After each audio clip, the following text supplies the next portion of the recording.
గోవింద గోవింద.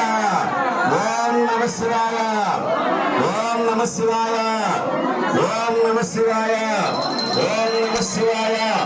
హరిహరదులైనటువంటి వాళ్ళు శ్రీ రామ కళ్యాణ మహోత్సవంలోని దేవుడు అందరికీ కూడా ఒకటే. గోవిందన్న, నారాయణన్న, నమశివాయన్న సమస్తమైనటువంటి దేవతామూర్తిలో కూర్చున్నటువంటిది ఆ లక్ష్మీనారాయణ స్వరూపమే.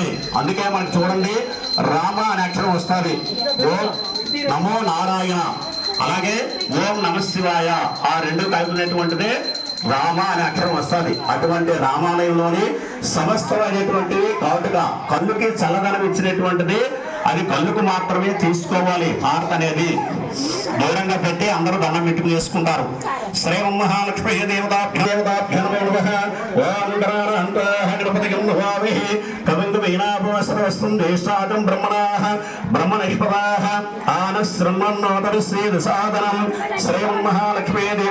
నమః. సిద్ధి బుద్ధి ప్రదాయక దేవతా మహాగణాధిపతి స్వామి నమో నమః. రెండు చేతులు జోడించాలి, దండం పెట్టకూడదు, విడగొట్టండి. శ్రీం సౌఖ్యంచ దేహిమి గణనాయక పుత్రాన్ పౌత్రాన్ ప్రపౌ త్రామస్య. సమస్తమైనటువంటి మన పూజ చేస్తున్నటువంటి వాళ్ళే కాదు, మన పిల్లలు, భార్య, భర్తలు తీసుకునేటువంటి వాళ్ళందరికీ కూడా సుభిక్షంగా ఉండాలనేటువంటిది ఆ మంత్రం, దాని యొక్క పరమార్థం. అలాగే మళ్ళీ చెప్పండి. మంత్రహీనం, క్రియాహీనం, భక్తిహీనం, యత్పూజితం మయా దేవ పరిపూర్ణం తదాస్తుమే. అనయ ధ్యాన ఆవాహనాది సమస్త షోడచోపచార పూజాన్ భగవాన్ సర్వాత్మక సుప్రీతో సుప్రసన్న వరదో భవతో. మా వల్ల తప్పున్నా, మీ వల్ల తప్పున్నా, సంస్థ కమిటీలో తప్పున్నా, ఎవరైనా టిఫిన్ చేసి వచ్చు ఉదయం, ఆరోగ్య పరిస్థితి తప్పులేవు, దాంట్లో కూడా భక్తి లేదనిపించుకోకూడదు. అలాగే 3, అలాగే మంత్రహీనం, క్రియాహీనం, భక్తిహీనం, యత్పూజితమయా దేవ పరిపూర్ణం తదాస్తుమి. సమస్తమైనటువంటి అన్ని కూడా పోతాయి.